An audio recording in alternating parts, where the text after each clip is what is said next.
Jonah chapter 1. Now the word of the Lord came to Jonah the son of Amittai, saying, Arise, go to Nineveh, that great city, and call out against it, for their evil has come up before me. But Jonah rose to flee to Tarshish from the presence of the Lord. He went down to Joppa and found a ship going to Tarshish. So he paid the fare and went down into it to go with them to Tarshish, away from the presence of the Lord.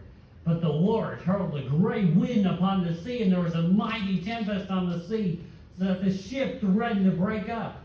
Then the mariners were afraid, and each cried out to his God. And they hurled the cargo that was in the ship into the sea to lighten it for them. But Jonah had gone down into the inner part of the ship, and had laid down and was fast asleep.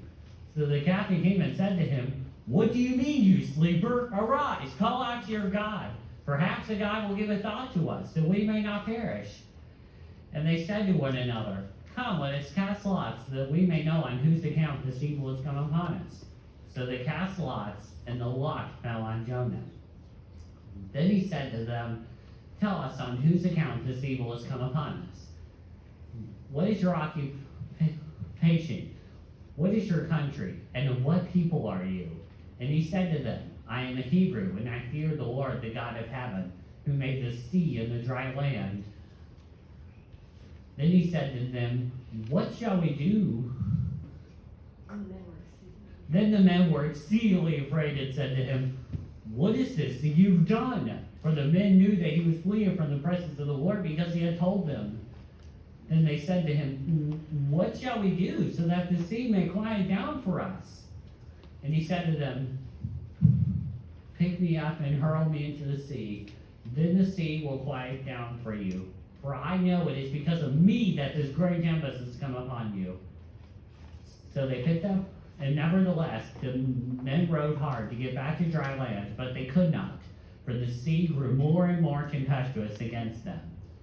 So they picked up Jonah. They called out to the Lord and said, O Lord, let us not perish for this man's life, and lay not on us innocent blood, for you, O Lord, have done as it pleased you. So they picked up Jonah, and they hurled him into the sea. Then the sea ceased from its raging. Then the men feared the Lord exceedingly, and they offered him a sacrifice to the Lord, and made vows. And the Lord appointed a great fish to swallow up Jonah, and Jonah was in the belly of the fish for 3 days and 3 nights. Chapter 2. Then Jonah prayed to the Lord his God from the belly of the fish, saying, I called out to the Lord out of my distress, and he answered me. Out of the belly of Sheol I cried, and you heard my voice. For you cast me into the deep, into the heart of the seas, and all your waves and your billows pass over me. Then I said, I am driven away from your sight. Yet I shall look again upon your holy temple. The waters closed in over me to take my life. The deep surrounded me. Weeds were wrapped about my head at the roots of the mountains. I went down to the land whose bars closed upon me forever. Yet you brought up my life from the pit, O Lord my God. When my life was fainting away, I remembered the Lord, and my prayer came to you and to your holy temple. Those who pay regard to vain idols forsake their hope of steadfast love. But I, with the voice of thanksgiving, will sacrifice to you. What I have vowed, I will pay. Salvation belongs to the Lord.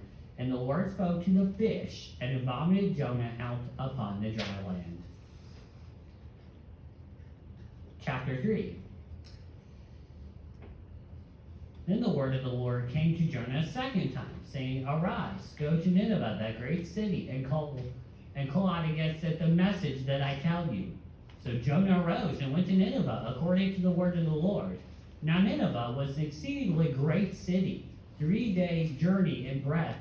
Jonah began to go into the city, going a day's journey, and he called out, You have 40 days, and Nineveh shall be overthrown. And the people of Nineveh believed God. They called for a fast, and they put on sackcloth, from the greatest of them to the least of them. The word reached the king of Nineveh, and he arose from his throne removed his robe, covered himself with sackcloth, and sat in ashes.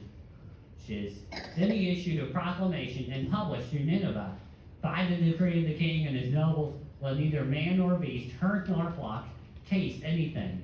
Let them not feed or drink water, but let man and beast be covered with sackcloth, and let them call out mightily to God. Let them turn from their evil way and from the violence that is in his hands. Who knows? God may turn and relent and turn from his fierce anger, so that we may not perish. And the Lord saw what they did, how they turned from their evil way. The Lord relented of the disaster that he said that he would do to them, and he did not do it. Chapter 4. But it displeased Jonah, and he exceedingly, and he was angry. He prayed to the Lord and said, O Lord, is this not what I said when I was yet in my country? That is why I made haste to flee to Tarshish, for I knew that you were a gracious God and merciful, slow to anger and abounding in steadfast love, and relenting from disaster. Then, therefore, please take my life from me, for it is better for me to die than to live. Then the Lord said, do you do well to be angry? Jonah went out of the city and sat to the east of the city and made a booth for himself there. He sat on there in the shade. And the Lord appointed a plant that came up over Jonah so that they would provide shade over his head. And Jonah was exceedingly glad because of the plant. But when dawn came up the next day, the Lord appointed a worm that attacked the plant so that it withered. When the sun came up, the Lord appointed a scorching east wind, and the sun beat down on the head of Jonah so that he was faint. He asked that he might die, for it is better for me to die than to live. Then the Lord said, do you do well to be angry for the plant? And he said, yes, I do well to be angry enough to die. Then the Lord said, you pity the plant for which you did not labor, nor did you make it grow, which came into being in a night and perished in a night. Should I not pity Nineveh, that great city in which there are more than 120,000 persons that do not know their right hand from their left, and also much cattle?